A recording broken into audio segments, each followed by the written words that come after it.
الله أكبر الله أكبر الله أكبر الله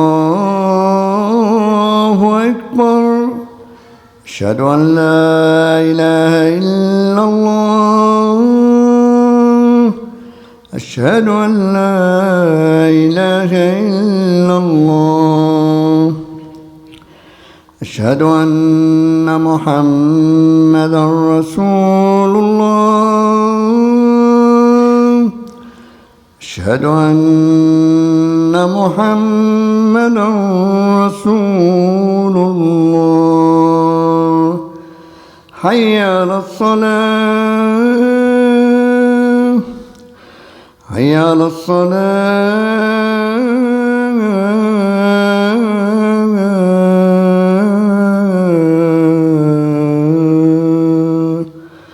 حي على الفلاح حي على الفلاح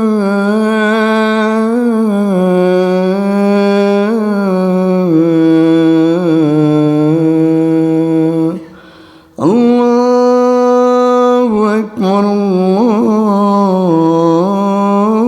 الله أكبر لا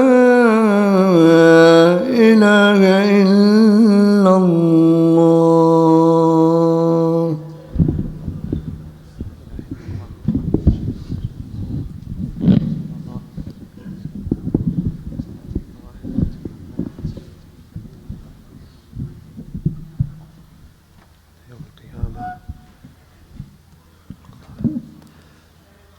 بسم الله الرحمن الرحيم.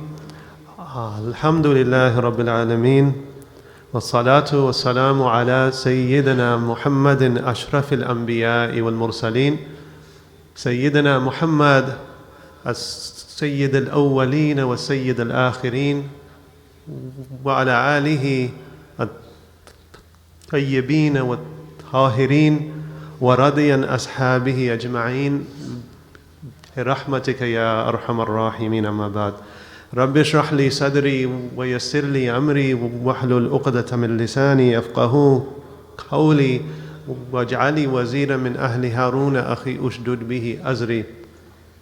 ألم نشرح لك صدرك ووضعنا عنك وزرك الذي أنقض ظهرك ورفعنا لك ذكرك صلى الله عليه وعلى آله وصحبه وسلم تسليما كثيرا. ما بعد, Allah subhanahu wa ta'ala, He reminds us by a statement of reality, of fact, in this Surah Al-Imran that كُلُّ نَفْسٍ ذَائِقَةُ الْمَوْتِ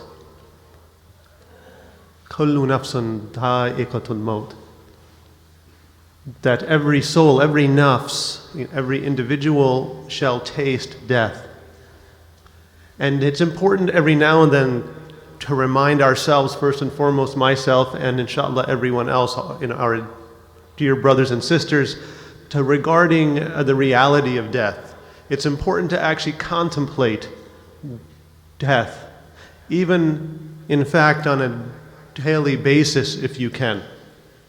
Because the reality of death, as you all know, seems so far away, but it's actually ever present. It's an ever present reality that we face at every moment. For we do not know, I do not know, if I will take the next breath. But instead of being anxious about that, we should let that go and surrender ourselves to Allah subhanahu wa ta'ala at every moment. And that really is a beautiful way to contemplate death and actually to live your life. Because the purpose of death, or contemplating death, is to actually live your life more fully. That's the point of it. It's not to keep you in some kind of state of fear. And so this is very, very important. Very, very important. When the Rasul sallallahu alaihi wasallam, he gave so much advice, especially regarding contemplate often the killer of all desires. What did he mean? He meant death. He meant to contemplate often that which kills your desires. Specifically, obviously, the shahawat, the desires that are against the sacred law. But in particular, any and all desires, even if they're halal, if they become excessive and they make us forget Allah subhanahu wa ta'ala, the remembrance of Allah subhanahu wa ta'ala. If they make us forget why we're here, actually, to begin with. And so it's important to contemplate on this. There's many ahadith, and obviously there's a lot of verses regarding the realities of our mortality, and specifically the everlasting nature of the akhirah, right? وَالْآخِرَةُ خَيْرٌ وَأَبْقَى, right? That the akhirah, the next life, is better and it endures. It's better than this first one, right? وَالْآخِرَةُ خَيْرٌ لَكَ مِنَ الْأُولَى. That the akhirah is better than his first life. And so we're reminded of this, but it just passes us by. And as a matter of reality, as a reality check, for those who are on the ISB Flash, who receive emails kind of on a daily or on a weekly basis, how often nowadays, mashallah, since this community is very large, how often nowadays are we receiving emails regarding someone passing away? You all know the answer. It's happening weekly, if not more than weekly, especially when you combine some of the other local masajid emails that you receive. So the reminder is there, but are we taking heed? And this is very, very important. The power of death to kill our desires has to do with the reality that when we are confronted by death, as you all know, we wake up a little bit. And that's the beauty of death. That's its power, actually. What are we waking up from? Well, we're waking up from our illusions. That's what we're waking up from. We're waking up from the deluded nafs and how important it feels. We're waking up from our own sense of being right and other people being wrong. We're waking up also from our sense of being slighted by others, being hurt and insulted by others, and recognizing first things first, that I'm not here forever. So it's a wake-up call, and it's a pointer to how you should be living, and what you should be giving priority to, and what you should be letting go of. That's what the reality and the beauty of death is, and this is why it's very important to contemplate it, often. Now, obviously, the program of the dunya, if you want to call it that, is to make you forget Allah subhanahu wa ta'ala, yourself, and that this life is temporary. The program of the dunya is about that. And that program has become a lot more sophisticated with social media and everything else that we have at our luxury, at our convenience. We don't even feel the struggles of the dunya that many other generations experience. That would even allow them to contemplate, subhanAllah, his life is not forever. Right? We have, for example, sin at the fingertips, really at our fingertips, in regards to the internet and these sort of things, just at our whim, just at the impulse that I wish to sin. And that's how we then cover ourselves with the dunya and superimpose our own desires upon ourselves as if we will live forever. But that is certainly not the case. And so death comes in no matter where we are when we remember it, or when it occurs in our lives to someone that we love, or someone that we know, or someone that we take as very important in our lives. It wakes us up. Even for a moment, it wakes us up.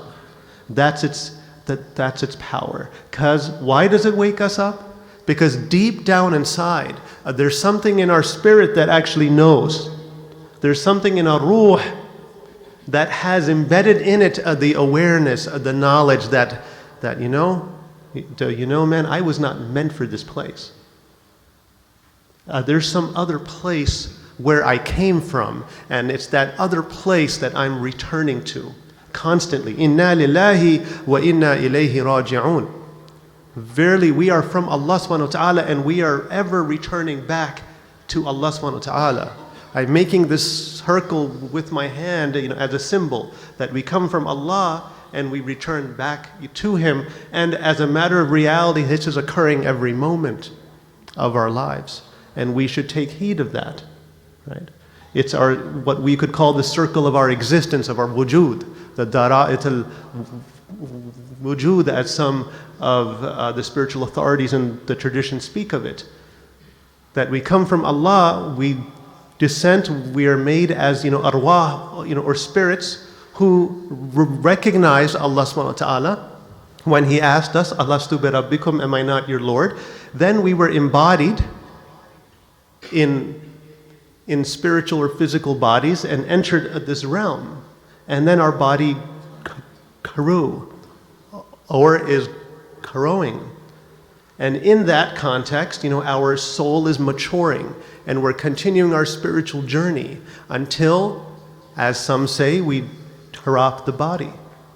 And the ruh continues. So you see, your whole life is a spiritual journey, but you don't realize it. We forget often. And this is why death reminds us beautifully about it.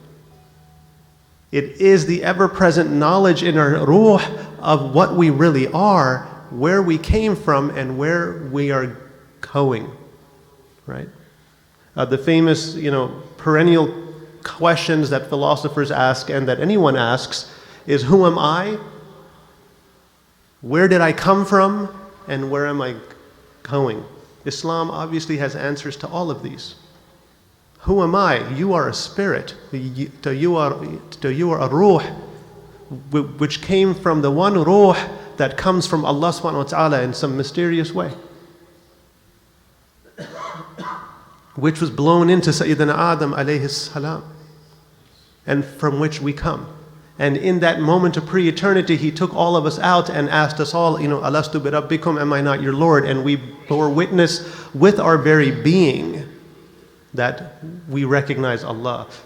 So who am I? We're that. We are that. We are that spiritual presence, that reality that's in fact always present deep in our hearts.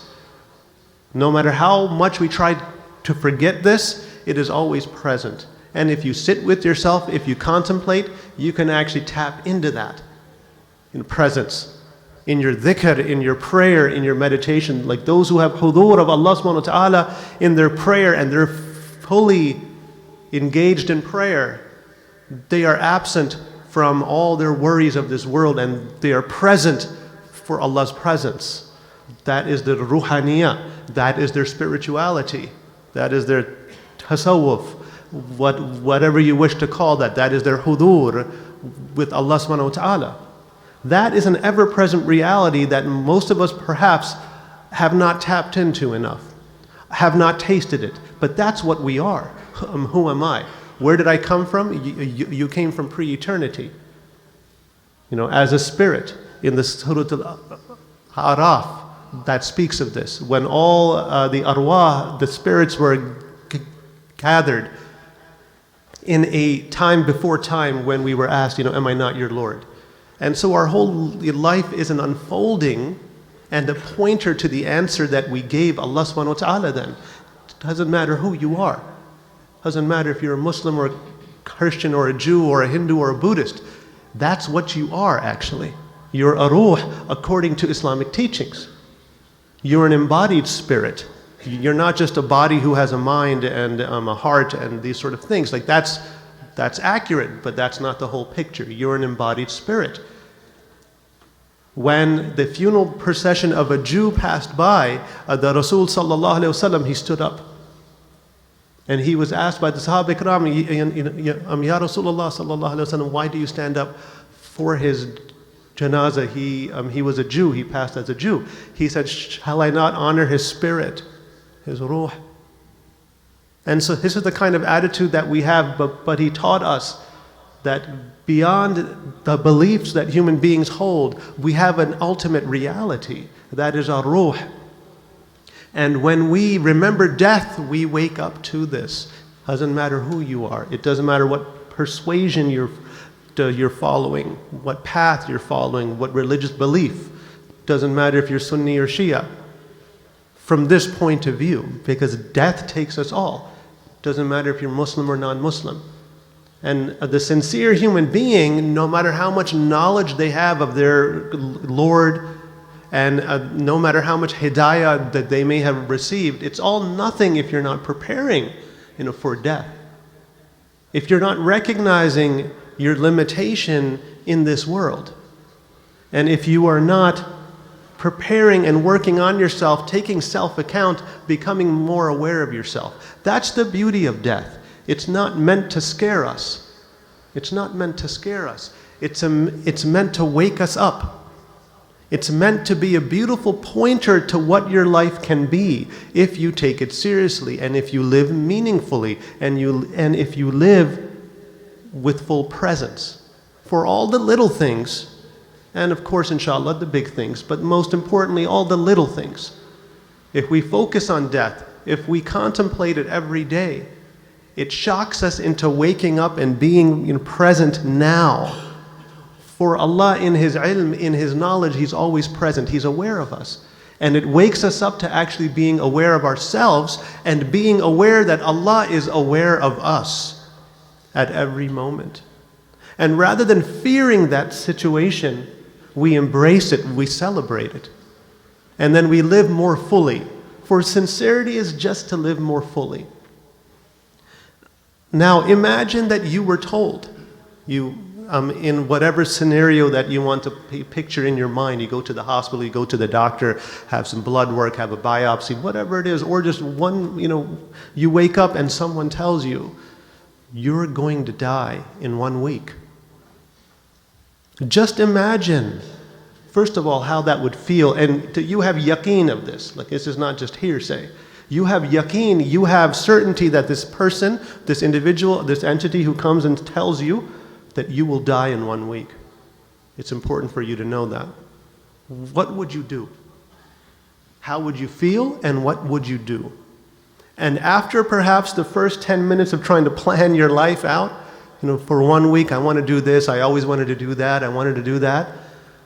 Most of that, if you contemplate this, will fall away.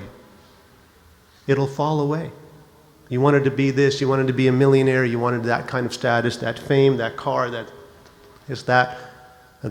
woman or that man, right? That all falls away, sometimes immediately. Immediately.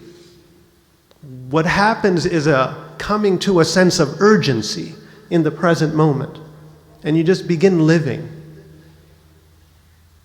If you look deep down inside, you know this to be true.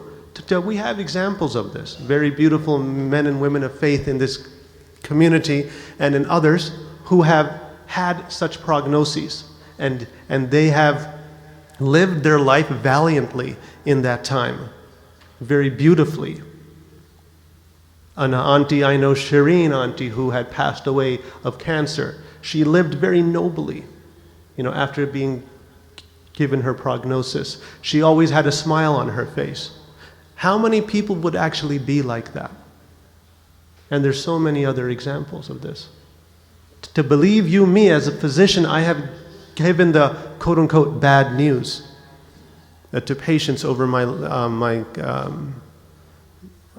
medical career. And I can tell you, Wallah al-Azim, there's been various responses, Muslim and non-Muslim. You get the responses of, what, are you serious? You get responses of anger. You get responses of hurt. And the majority of them in tears. There was one patient who kicked me out of the room. He wasn't ready for it. And I had to honor that, so I left. But the next day we had the conversation again. And he was ready for it then. And his family was there. He was ready for it. But know that I am telling myself and you that you could die at any moment. So it doesn't have to take someone telling you that you have a week left or you have a poor prognosis or something like that. We should be reminding ourselves of the reality of death and how it can impact our beautiful living of our life. This is very important. قولي هذا واستغفر الله ولكم ولسائر المسلمين واستغفروه إنه هو الغفور الرحيم.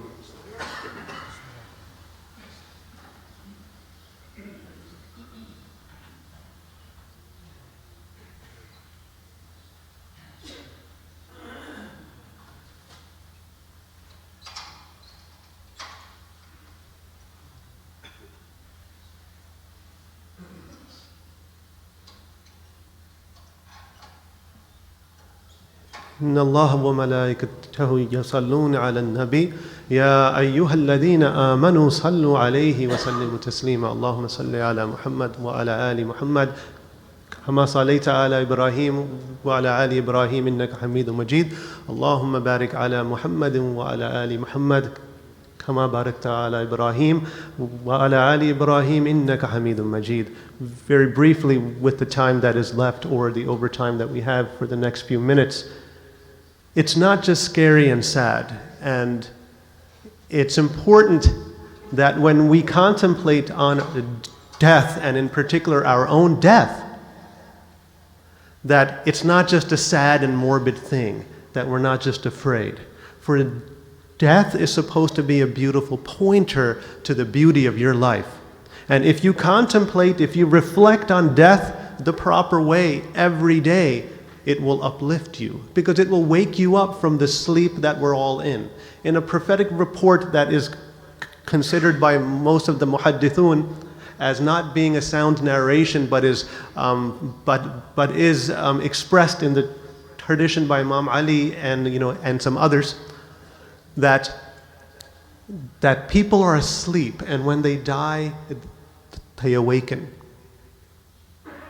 And we need to learn how to wake up at every moment and at every day. In the morning, we should reflect upon this, and in the night. The Rasul sallallahu alaihi wasallam, he reflected on this, obviously, and he advised us to reflect and contemplate on death. Right? Alhamdulillah alladhi ahyana ba'dama amatana wa ilayhi nushur. Right? He would say, sallallahu alaihi wasallam, when he would wake up, that praise be to God, all thanks be to God, that He has given us life after He caused us to die. And to Him is the returning. So there's actually two touch points of contemplating death in that prayer already. And he just woke up, sallallahu alaihi wasallam. This is very important.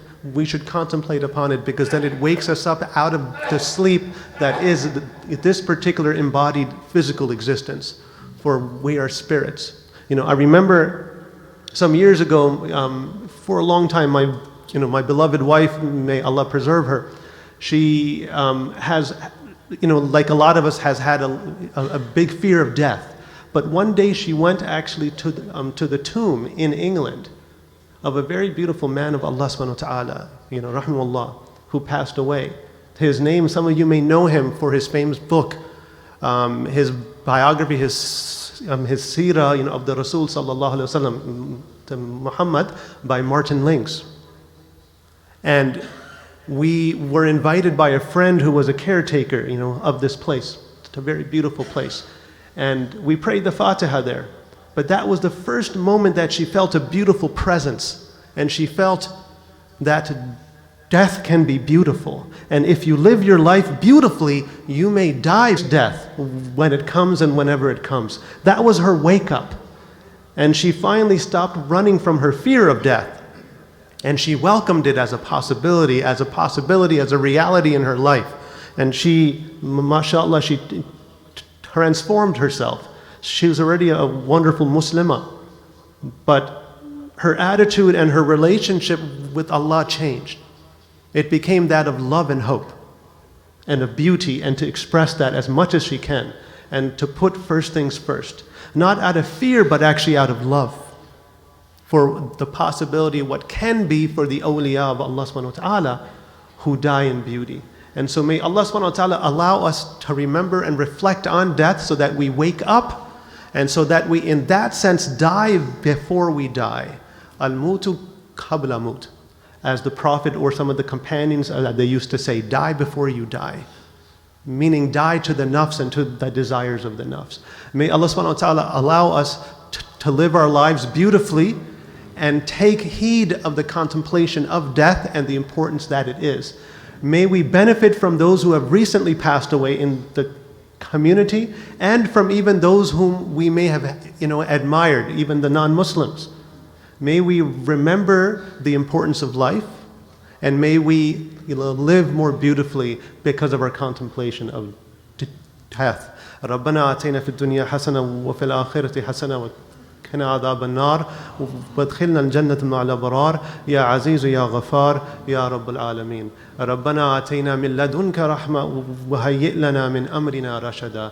رب اجعلني مقيم صلاتي ومن ذريتي ربنا وتقبل دعاء. ربنا اغفر لنا ولوالدينا وللمؤمنين يوم يقوم الحساب. سبحان ربك رب العزة عما يصفون وسلام على المرسلين والحمد لله رب العالمين. وأقيموا الصلاة.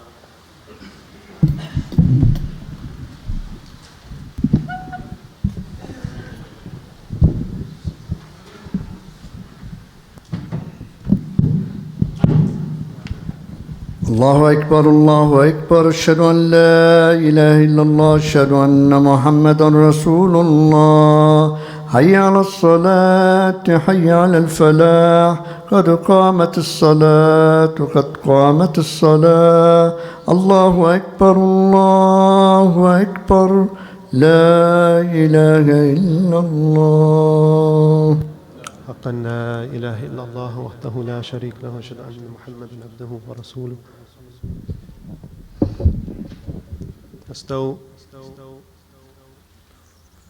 foot to foot, shoulder to shoulder, heart to heart.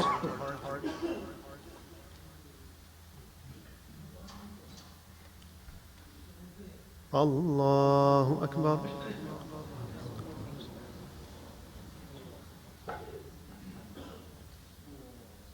بسم الله الرحمن الرحيم الحمد لله رب العالمين الرحمن الرحيم مالك يوم الدين إياك نعبد وإياك نستعين اهدنا الصراط المستقيم صراط الذين أنعمت عليهم غير المغضوب عليهم ولا الضالين.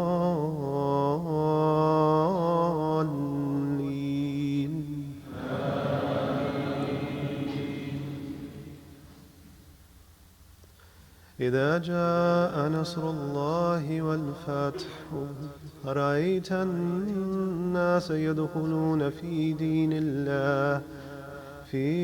دين الله أفواجا فسبح بحمد ربك واستغفره إنه كان توابا. الله أكبر.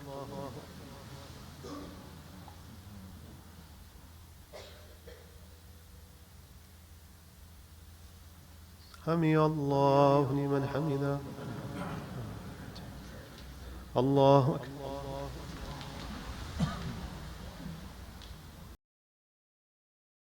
الله أكبر.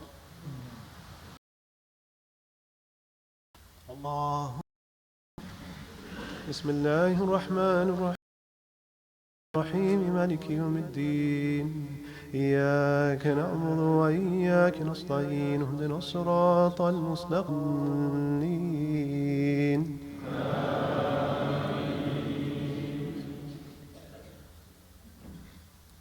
قل هو الله أحد الله الصمد لم يلد ولم يولد ولم يكن له كفوا أحد. الله أكبر.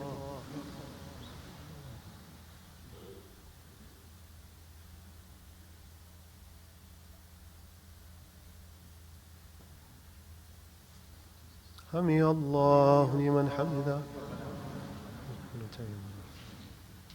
الله أكبر.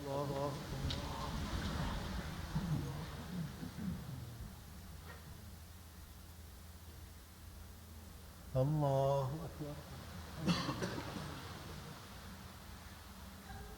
الله أكبر.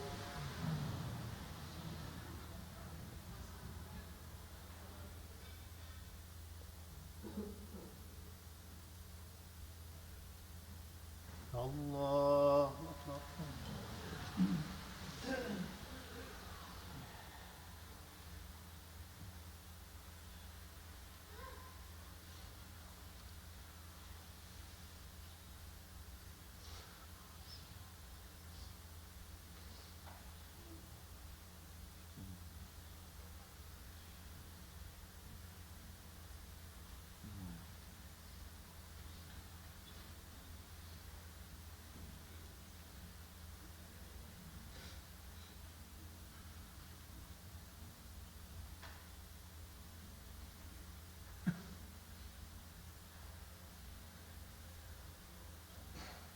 السلام عليكم ورحمة الله. السلام عليكم ورحمة الله.